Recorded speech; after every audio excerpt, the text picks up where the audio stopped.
새 사람으로 사는 삶, 새 사람으로 사는 삶. 우리가 에베소서를 계속 이렇게 잘라서 이렇게 쭉 하고 있죠. 그래서 오늘이 지난 시간에 이어서 바로 강의를 바로 들어가는 겁니다. 지난 시간에 옛사람을 벗고 새사람을 입으라는 말씀의 연장이 오늘 말씀이에요. 오늘 내용은 그럼 실제적으로 어떻게 옛사람이 어떤 부분을 벗어야 하는지, 그리고 새 사람으로 사는 것이 어떤 것인지를 바울이 구체적으로 언급을 하는 겁니다. 구체적으로. 그러니까 내용이 명확해요. 오늘 본문 읽어보시니까 명확하잖아요. 그래서 성경만 읽어도 알 수 있는 부분입니다. 그냥 성경만 읽으면 이렇게 살아야 되는구나 이렇게. 그런데 무엇보다 이제 우리가 이제 달라져야 한다라는 결단하면서 함께 이제 나눠보려고 하는 것이죠. 예수님을 믿고 우리가 제자로 산다고 하는데 여전히 신앙생활이나 여러 가지 면에 있어서 아직까지 우리가 신앙적인 업그레이드가 없다면 그 부분에 대해서 다른 믿지 않는 사람들과 비교할 때에 주님이 오셔서 아마 그러지 않을까 싶어요. 내가 너를 이 땅의 빛과 소금의 역할을 하라고 보냈지 않느냐. 너는 그런 비전이 있는데 지금 빛과 소금은커녕 세상 사람과 똑같이 살고 있네. 아니 되려 손가락질 당하는 거 사는구나. 이렇게 주님이 말씀하신다면 얼마나 안타깝겠어요. 그래서 주님이 오셔서 우리를 찾는데, 선한 자, 주님의 빛의 제자들을 찾는데 안 보여. 그러면 얼마나 이게 안타까운 상황이 되겠어요. 그러니까 오늘 말씀을 마음에 새기고, 중요한 거는 우리가 말씀이 선포될 때 그 말씀을 이제 새기는 거예요. 마음에 새기고 삶에 적용해야 합니다. 오늘 이후로 누가 보더라도 저 사람 예수 믿는 사람이네 라는 평가를 주에서 받는 여러분 되기를 바랍니다. 그리고 내 자신에게 또 무엇보다 성령님께 떳떳한 사람으로 태어나는 것이죠. 우리가 주님 앞에 나오지 않고 주님을 만나지 않고 또 그렇게 되면 마음 안에 우리가 부담이 생기고 찝찝해요. 왜냐하면 내 안에 있는 성령께서 근심하는 거거든요. 내가 죄악 가운데 있으면 찝찝해. 이게 찝찝하지 않으면 그게 심각한 거예요. 찝찝하고 마음이 어렵다. 이거는 뭐냐면 성령께서 그 안에서 계속 이렇게 건드리시는 겁니다. 그러니까 오늘 변화된 나를 기대하면서 말씀으로 들어가 보겠습니다.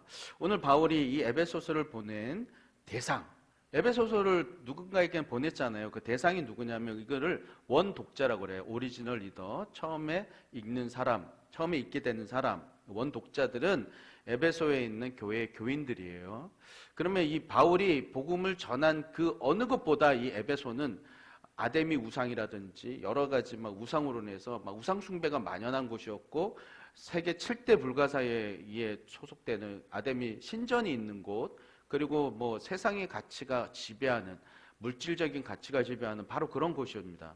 그러다 보니까 에베소 교회에는 여전히 세상과 하나님 문화가 뒤섞여 있었습니다. 그래서 오늘 바울은요, 이제 예수님이 머리 대신 교회의 한몸된 성도들이지만, 그러나 이들이 여전히 이 교회 교인들임에도 불구하고 거짓말을 하고 분을 내면서 죄를 짓고 도둑질을 하는 일이 성도들 간에 있었다는 거예요. 그래서 바울이 에베소 교회 성도들에게 아주 구체적으로 마치 그 당시의 실제 사건들을 들어서 얘기하는 것처럼 아주 구체적으로 실제적으로 바울이 얘기를 하고 있습니다. 하나하나 자세하게 풀어내고 있죠. 자, 먼저 25절과 29절에 보면 이렇게 됐죠. 공이 말하는 대상이 뭐냐면 저희 공통점이 말이에요. 언어, 말에 대한 언급을 하고 있습니다. 25절에서는 거짓을 버리고 참된 것을 말하라라고 하고 있어요. 그리고 29절에서는 더러운 말은 입 밖에도 내지 말고 오직 덕을 세우는데 소용되는 대로 선한 말을 하여 듣는 자들에게 은혜를 끼치게 하라, 이렇게 돼 있어요. 이 원독자들이 에베소 교회의 교인들이지만 예수님과 바울의 가르침과 달리 어떻게 하고 있었다는 얘기인가요? 거짓말하고 있었다는 얘기예요. 거짓말. 성도들 사이에 거짓말, 서로 속였다는 겁니다. 거짓말한다는 것은, 거짓말은요, 태초에 아담 때로 거슬러 올라가요. 그 역사가 굉장히 오래됐죠. 거짓말은 사단이 뱀에게 싹 들어가서 하와에게 접근해서 유혹하면서 한 말이 뭐냐면, 야, 니네 선악과 먹으면 하나님과 같아져 라고, 이게 한 말이 바로 거짓말이에요.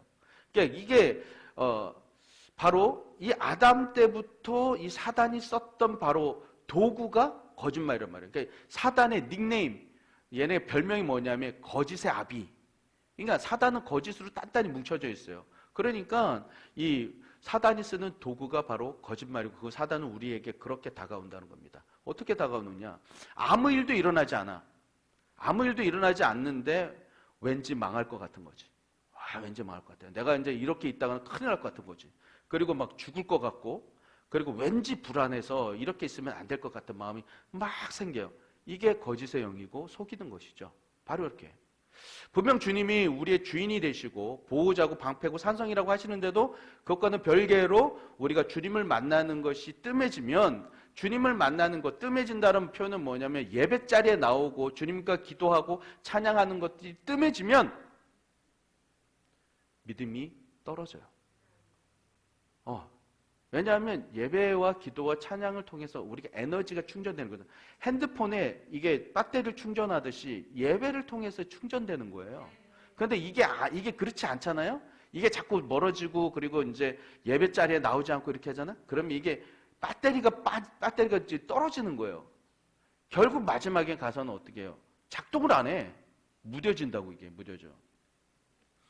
사단이 이렇게 거짓으로 우리를 막 흔들어 놓는 거예요. 막 뜸해지면. 믿음이 떨어지니까 당연히 사단이 와서 이제 흔들어 놓는 것이죠. 거짓말의 속성에 대해서 아브라함 링컨, 미국의 대통령이죠. 아브라함 링컨이 이런 말을 했습니다. 거짓말에 대해서. 당신은 어떤 사람을 계속해서 속일 수 있을 것이고 모든 사람을 잠시 동안 속일 수 있을 것이다. 그러나 모든 사람을 계속해서 속일 수는 없다. 이게 뭐냐면 거짓말은 결국 언젠가 드러난다는 얘기예요. 그러나 결국 드러날 거짓말이니까 이 거짓말이 들통이 나지 않기 위해서 어떻게 하냐, 사람들이 거짓말을 들통나지 않기 위해서 거짓말을 해요. 그래서 결국에는 자기 자신을 속여요. 거짓말을 자주 막 하게 되면 어떤 일이 발생하냐면 이게 정신병으로 발전하는데요. 이 병이 뭐냐면 허언증이에요. 허언증. 전에 있던 교회에서 한 집사님인데 이분이 참하신 분이에요. 참하신 분인데 뭐 열심히 교회 사역도 하시고 참 활동적인 분입니다. 근데 이분이 성도들과의 관계 가운데에서 어떤 관계 가운데 들어가잖아요. 그럼 곤란한 상황이 되거나 이렇게 하면 어떻게 하냐면 거짓말을 자주 하셨어요. 그러니까 그 거짓말을 주변의 가족과 성도들이 믿어야 되잖아. 내가 거짓말을 하니까. 믿어야 되니까 어떻게 하는 줄 아세요? 그 수단을 썼던 것이 울어. 여자의 눈물에 약하잖아. 특히 남편들은요, 꾹꾹 죽어요, 그냥. 그러니까 눈물에 딱 이제, 그러니까 눈물을 흘리니까 주변에 있는 사람들이 그 사람의 말을 막 믿는 거예요. 정말로 자기 자신을 속이는 상황까지 가는 것이죠. 거짓말은 상대를 속이는 것뿐만 아니라 말씀드린 것처럼 자신도 속이는 겁니다. 자신의 정체성을 그렇게 거짓말하는 사람으로 인식시키는 거예요. 나는 내가 한 말에 대해서 자기가 자신이 속으면서 나는 내 인격을 그렇게 만들어가는 거예요. 결국 나중에는 거짓말은 자신이 아무렇지도 않게 돼요. 원래 그런 거야. 뭐 그런 거 있죠. 뭐 하얀 거짓말이나 어쨌다나 뭐 이런 말 해가면서 자꾸 그렇게 만들어가는 겁니다. 이것은 심각한 거예요. 심각한 것. 성령님의 인도를 받아야 하는 주의 백성이 거짓의 아비인 사단의 인도를 받아 죄인 노릇을 하는 거죠. 그리고 한 몸인 성도를 속이고 교회를 속이며 주변과 사랑하는 가족을 속입니다. 결국 어떻게 되냐면 자신을 파멸로 이끌어요. 결국에는. 이걸 하나님이 죄 없다고 하지 않으셨잖아요. 교회에서 서로 속인다? 거짓말한다? 주님이 죄 없다고 하지 않으셨어요. 거짓말하지 말라 그랬잖아요. 그죠? 사도행전에서 초대교회에 성령이 충만할 때였어요. 처음에. 교회의 중요 직책을 맡고 있는 사역자죠. 사역자급의 중요 직책을 맡고 있었던 아나니아와 삽비라는 부부가 있었는데 그들이 이 두 부부가 다들 막 헌금을 하는 거예요. 헌금하니까 자신들도 헌금을 해야겠다는 마음이 들어가지고 밭을 팔았습니다. 그런데 마음에 사단이 틈을 타서 탐욕이 들어갔어요. 그러니까 이게 돈을 보니까 이게 막 하와가 선악과를 보고 이제 먹음직스럽게 된 것처럼 안목에 정욕이 들어온 것이죠. 그래서 결국은 이제 속였어요. 분명 처음부터 이게 밭을 판 값이 이만큼인데 100인데 그 중에 내가 50을 가져왔습니다. 아니면 30을 가져왔습니다. 이렇게 일부러 헌금합니다 하면 되는데 성령을 속이고 성도와 교회를 속였어요. 그러자 결국 그 거짓말로 목숨을 잃게 됩니다. 이렇게 거짓말로 주님과 교회를 기만하는 것은 자신의 생명, 즉 영적 생명이 죽는 결과를 가져옵니다. 심각하게 여겨야 합니다. 이렇게 거짓말뿐만이 아니라 29절에서는 더러운 말을 입 밖에도 내지 말라고 했어요. 더러운 말. 우리가 자주 사용하는 말에 대해서 경계를 해야 한다는 것이죠. 단호하게 언급하고 있는 것입니다. 왜 그러냐면 태초 이해로, 하나님 창조하신 이해로 사람의 말로 인해서 너무나도 수없이 많은 사건과 일들이 있었기 때문입니다. 말을 아끼라고 에베소 교회 교인들과 저를 비롯한 모든 교인들에게 주님이 주시는 교훈인 것이죠. 야고보서 3장 6절에 보면 한번 보여주실래요? 야고보서 3장 6절 같이 읽겠습니다. 시작. 혀는 곧 불이요 불의의 세계라. 혀는 우리 지체 중에서 온몸을 더럽히고 삶의 수레바퀴를 불사르나니 그 사르는 것이 지옥불에서 나느니라. 그러니까 저 말씀을 많이들 알고 있습니다. 많이들 알고 있는데 우리가 중요한 건 뭐냐면 아는 게 중요한 게 아니라 실천이 중요하겠죠. 뭐라고 그랬냐면 혀, 즉 말이 우리의 인생을 파멸할 정도라는 거예요. 그리고 이것은 지옥에서 나온 것이다. 엄청나게 심각하다는 겁니다. 사람을 살리고 죽이고 할 수 있는 거예요.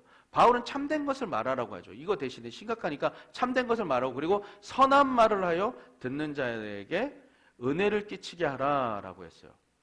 참된 말, 선한 말을 하라는 것. 너무 쉬운 얘기죠. 참된 말, 선한 말, 그럼 뭐 하면 되지 뭐. 명확한 내용입니다.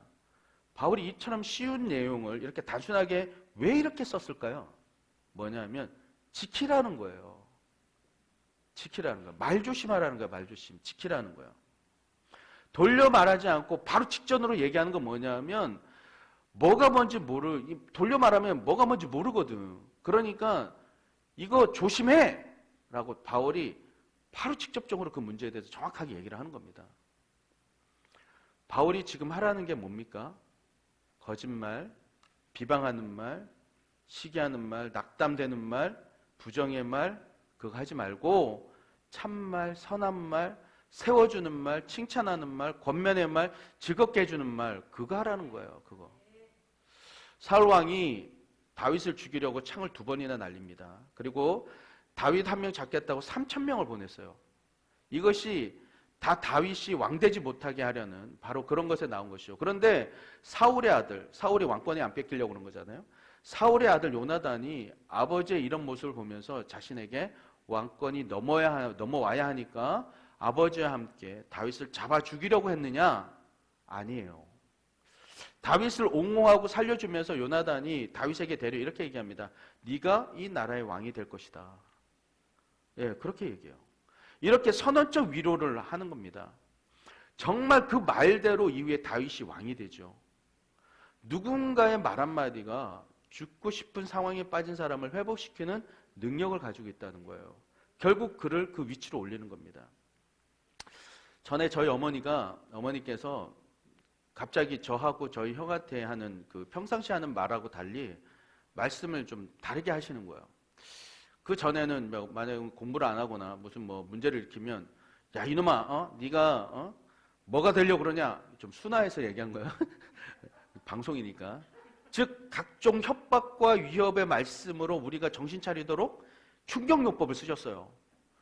그런데 언젠가 교회 부흥회에서 다녀오셨는데 그 부흥회 오신 부흥사 강사님 목사님이 아이들에게 어떻게 말을 하느냐에 따라서 그게 참 중요하다 그렇게 바뀐다라고 말씀하셨어요. 그래서 어머니가 화가 나실 때 입을 꾹 참으시더라고. 참으시면서 그런데 정 화가 나면 이렇게 말씀하시는 거예요. 야 이 대성할 놈아, 야 이 주님의 기쁜 될 놈. 화는 나는데 이 엄마의 사랑과 이 기대가 들어있는 거예요. 그 안에 얼마 못 갔습니다. 말씀 앞에 순종하는 어머니가 되려고 했던 노력을 보게 됩니다. 여러분 자식 새끼들 워낙 그냥 그렇게 하니까. 여러분 개그우먼 이성미 집사님도 마찬가지로 많이 아실 텐데 자신의 입에 욕을 달고 사셨어요. 그러다 어느 날 학교를 안 가는 이 아들을 보고 저주의 욕을 했어요. 막 이놈이 좀 욕을 했어요. 막 그랬더니 마음에 주님이 주시는 말씀이 이렇게 주님이 이렇게 말씀을 주시더래요. 네가 말한 대로 내 아들, 네 아들 그렇게 만들어 주랴? 이렇게 마음을 주더라고요. 그 말씀을 듣는데 너무 끔찍하더라는 거예요. 내가 뱉었던 욕대로 얘가 되면 난리 큰일 나는 거예요. 그래서 자기 아들한테 가서 자기가 무릎을 꿇고 용서를 구합니다. 그리고 그 이후로 가정이 회복되고 아들이 공부를 하기 시작했고, 딸이 동생이 와서 그렇게 해도 엄마 큰일 났어 막 그러더래. 왜 무슨 일인데? 오빠가 공부해. 그러더라고요. 그러니까 얘가 변하기 시작하는 거예요. 엄마가 변하고 엄마 말이 변하고 관계가 변하니까 변하기 시작한 거예요. 그래서 이 아들이 신학을 한다는 거 아닙니까? 지금 목사 된다고. 이렇게 우리의 그 참된 말로 주님의 복음이 전파되고 선한 말과 칭찬의 말로 주님의 나라를 이루어가는 겁니다. 우리가 하는 이런 적극적인 말과 행동이 전도지가 되고 실족한 성도를 회복시키고 힘을 주는 것을 하게 되는 것이죠. 얼마 전에 친구 목사님하고 대화를 나누다가 요즘에 참 목회가 쉽지 않다 이런 얘기를 서로 나눴어요. 참 가슴이 미어지는 일도 많고 답답한 일도 많고 참 심정이 찢어지는 일도 많고 서로가 서로에 대해서 누구한테 얘기를 하겠습니까? 예, 그러니까 둘이 앉아가지고 푸념을 하는 거예요. 막 힘들게. 그러다가 각자 어려운 얘기하다가 그것도 뭐 그러다가 제가 이제 부흥과 관련된 얘기를 서로가 이제 막 나눴어요. 그러면서 제 생각이 제 평상시에 가끔 드는 생각을 그 우리 목사님한테 나눴어요. 내가 일반 보통 목회를 난 생각했는데, 근데 내가 이렇게 지금 모건대 정문 앞으로 왔는데 내가 청년 사역하고 내가 맞나 싶어. 내가 그것에 이 청년 사역에 내가 비전이 그렇게 크지 않는데 왜 이 모건대 정문으로 왔나 싶다. 왜 내가 이게 청년하고 맞나? 이런 잘못 온 건 아닌가? 이런 생각이 든다라고 제가 얘기를 했어요. 그러니까 모건대 학생들이 이제 교회에 없잖아요. 여기 모건대 출신 없잖아요. 그리고 얘네들이 이제 왔다가도 이렇게 우리가 이제 몇 주 와서 이제 접근을 하면 그 다음 주에는 바로 안 나와. 예, 그런 일이 몇 번 경험했어요. 그러면서 이제 제가 마음이 답답해지는 겁니다. 전도해도 막 이런 상황이고. 그런데 그때 그 목사님이 제 말에 대해서 제가 이렇게 푸념을 하니까 이렇게 말씀해 주시는 거예요. 그분이 말씀하시기를, 아니에요 목사님, 제가 볼 때 목사님의 설교는 청년들에게 맞는 설교입니다. 비전을 제시하고 비전을 이루어가고 가자고 선포하시는 설교예요. 힘 있는 설교십니다. 또 분석적으로 말씀과 상황을 보시는 것이 청년에게 맞는 설교입니다. 라고 그분이 말씀하셨어요. 라고 그분이. 제가 당황할 정도로 너무나 과한 평가를 하신 거예요. 그런데 그 격려의 말을 들으니까 제가 정말 그런 사람인 것 같은 생각이 막 드는 거예요.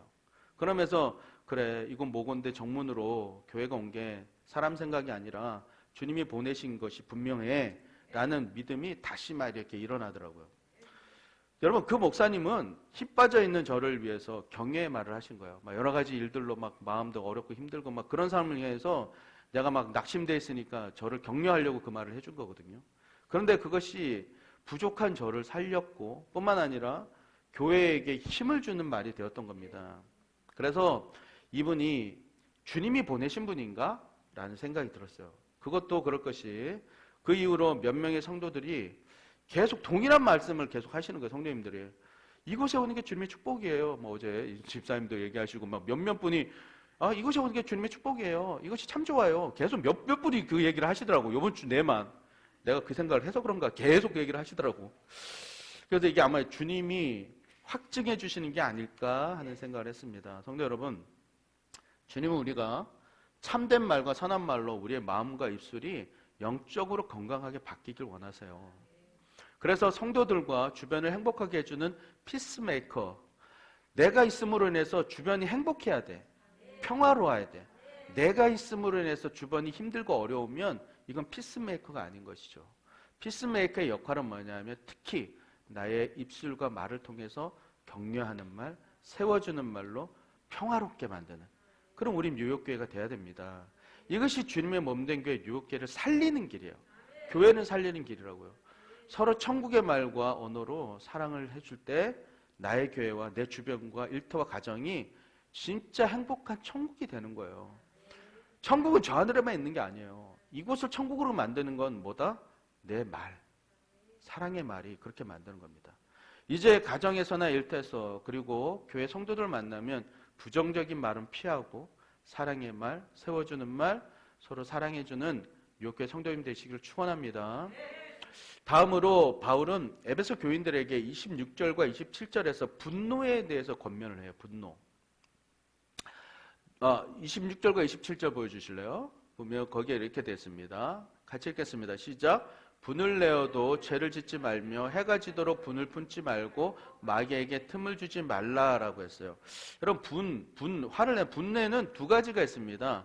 의로운 분노, 분노에는 의로운 분노가 있는데 이건 뭐냐면 예수님이 성전을 더럽히는 자들을 보고 상판을 엎으시면서 내셨던 분노와 같은 것이죠. 악한 것을 보고 분노하는 겁니다. 10명이나 되는 어린 여자아이들을 성폭행하는 사람이 이번에 출소한다고 그러죠. 그런 사람을 향한 분노, 또 30명이나 넘는 어린 아이들을 환각에 취해서 총으로 살해한 전직 태국 경찰을 향한 분노, 이번 주에 있었던 일입니다. 그리고 자기 자녀도 죽이고 부인도 죽이고 자기도 자살했어요. 마약으로, 환각으로. 그리고 또 다른 종류의 분노가 있는데 이건 뭐냐면 내 욕심이 채워지지 않아서 화내고 짜증나는 거, 바로 그런 거예요. 무엇이 되든지 간에 내가 가지지 못해서 막 화가 나는 거죠. 그리고 내 것이 빼앗기는 것 때문에 화가 나는 거, 또 내가 불편을 겪게 되는 것 때문에 화가 나는 거, 이런 것을 의미합니다. 그래서 바울이 분을 내더라도, 여기 분을 내도라고 저기 26절에 되어 있잖아요. 분을 내어도 라고 된 건 뭐냐, 분 낼 수 있다는 얘기예요. 근데 그 분은 어떤 분이냐면 의분을 얘기하는 겁니다. 의분을 낼 수 있다. 그러나 자기 중심적인 화와 짜증을 내어서는 안 된다라는 얘기를 하는 거예요. 그런데 여기서 바울이 말하려는 핵심이 있어요. 그 핵심이 뭐냐면 어떤 분노든지, 의분이든 어떤 분노든지 해가 지도록 분을 품지 말라는 게 포인트예요.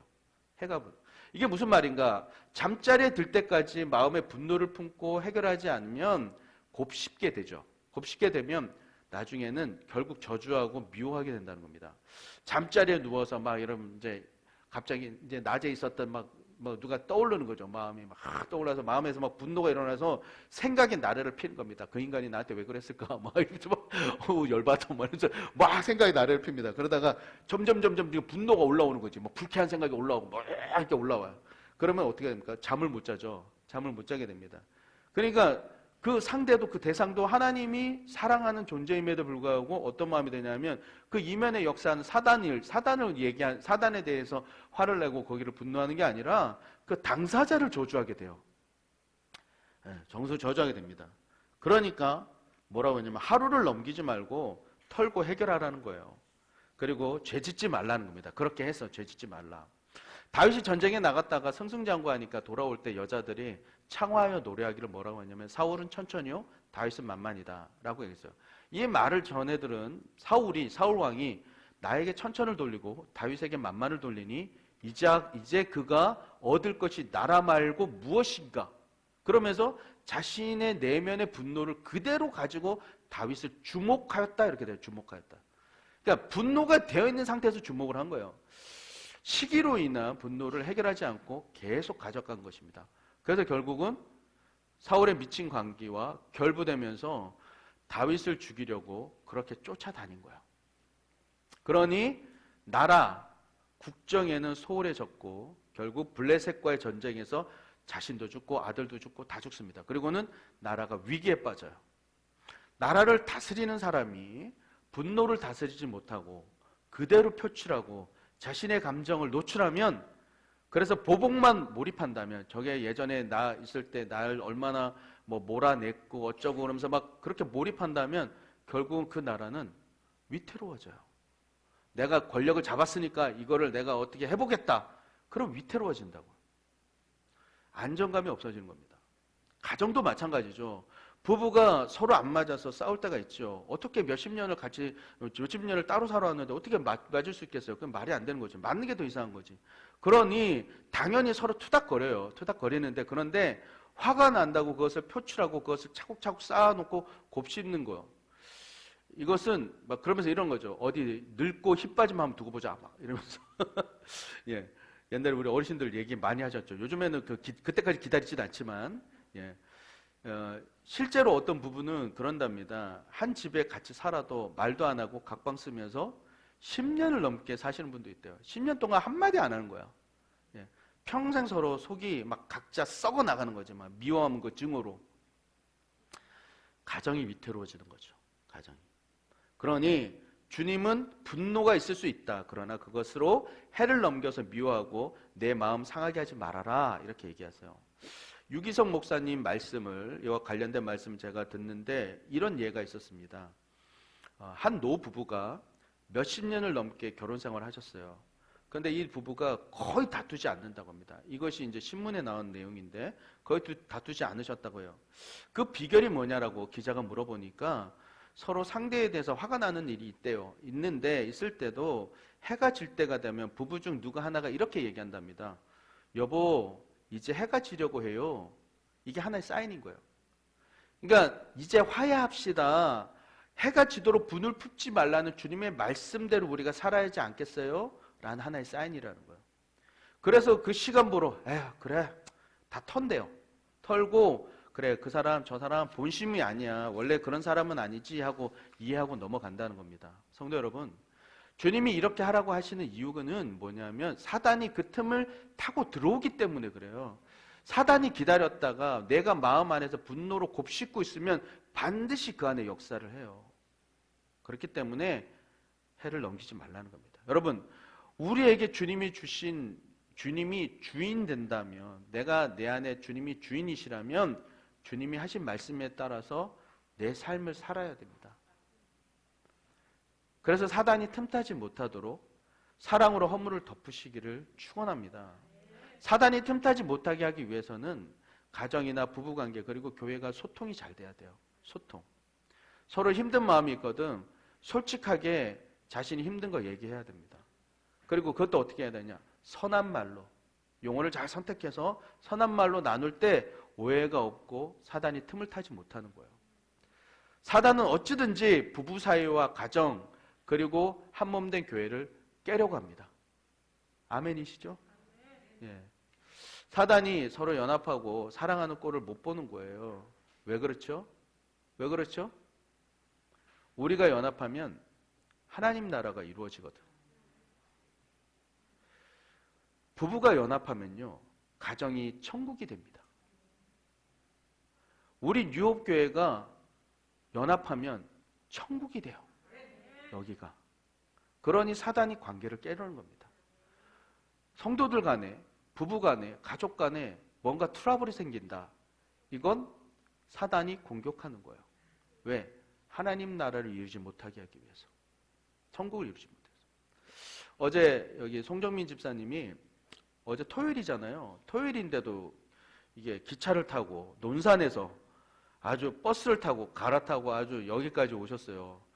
그래서 교회에 뭐하러 왔냐 그랬더니 낮에 기도하러 오셨다는 거예요. 예. 그 전날 금요일날 때 기도를 못해서 오늘 또 대표기도 오늘 보니까 A4 한 장이야. 기도하시는데 엄청나게 길게 하시더라고요. 내가 마음이 위로가 참 돼서 마지막에 담임 목사님을 위해서 기도하는 그 기도가 내 마음에 짠하게 왔어요. 어제 기도를 많이 하더니 은혜가 충만이야. 기도를 했어요. 그래서 제가 이제 오신 김에 그래도 교회 기도 제목을 알려드려야 될 거 아니에요. 아싸 이때다 그러고. 그래서 교회 기도 제목을 제가 딱 알려드렸어요. 그리고는 한참 기도를 하시고는 이제 식사를 이제 기도가 마치고 기사를 하러 같이 나갔습니다. 저랑 같이. 여기 밑에 보면 짬뽕집이 맛있는 집이 있거든요. 그 집에 이제 같이 가서 짬뽕을 먹으러 가는데 가는 길에 우리 집사님이 주님이 기도하는 가운데 주신 마음을 나눠주셨어요. 그 내용이 이런 내용입니다. 우리 교회 앞에 환상 가운데 우리 교회 앞에 여리고 성과 같은 시멘트 같은 큰 성이 있더래요. 근데 그 성을 우리 모든 성도가 연합하면 쉽게 무너질 거라는 마음을 주셨다는 겁니다. 그리고 용암이 들끓듯이 교회 부흥이 갑자기 폭발적으로 일어나기 위해서 부글부글 끓고 있는 환상을 보셨대요. 그 예언적 환상이 이루어지는 전제 조건이 뭔지 아세요? 모든 성도가 한 마음으로 연합할 때예요. 혼자 기도하고 하는 게 아니라 연합할 때야, 연합할 때. 이게 바로 그 조건이에요. 우리 뉴홉에 속한 모든 성도들은 뉴홉이라는 주님의 몸에 연결되어 있어요. 그러니까 교회 모두가 연합하고 장벽을 돌파하면 어떤 일이 발생하는 줄 아세요? 교회만이 아니라 우리가 몸에 연결되어 있기 때문에 모든 성도의 삶도 돌파되는 거예요. 이게 영적인 흐름이에요. 왜 그렇습니까? 연결되었기 때문에. 연결되었기 때문에. 성도 여러분, 서로 속상한 것들 참된 말, 선한 말로 나누시고 교회와 가정, 일터를 주님 안에서 진정한 천국으로 만들어 가시기를 바랍니다. 바울은 오늘 결론을 이렇게 말합니다. 너희 그렇게 말하는 것을 분냄과 도둑질하는 거, 너희 그렇게 말하는 것과 분냄과 도둑질하는 거, 너희 안에 계신 성령님을 근심케 하는 거야. 그렇게 말해요. 그러니까 이 근심이라는 단어가 뭐냐면 슬퍼하다, 비탄에 잠기다 이런 말이거든요. 그러니까 성령님이 우리가 그런 말을 하고 행동하고 분내고 도둑질하고 거짓하고 말로써 상처 주고 이러면 어떤 일이 발생하냐. 성령님께서 그러지 마. 이게 아니라 성령님이 가슴을 찢으면서 비탄해 하신다는 거예요. 성령이 비탄해 하신다. 나의 그 말과 행동으로 인해서. 심각하게 생각하라고 하시는 말씀이죠. 그러면서 우리에게 그러한 행동을 하지 않을 근거를 예수님에게 찾게 합니다. 32절이에요. 네. 32절에 보면 이거 우리 같이 함께 너무 중요하니까 같이 읽겠습니다. 시작. 서로 친절하게 하며 불쌍히 여기며 서로 용서하기를 하나님이 그리스도 안에서 너희를 용서하심과 같이 하라. 아멘. 주님이 본문의 마지막에 이렇게 결론의 말씀을 하셨어요. 뭐냐면 이겁니다. 너희 예수님 자녀잖아. 너희 예수 믿잖아.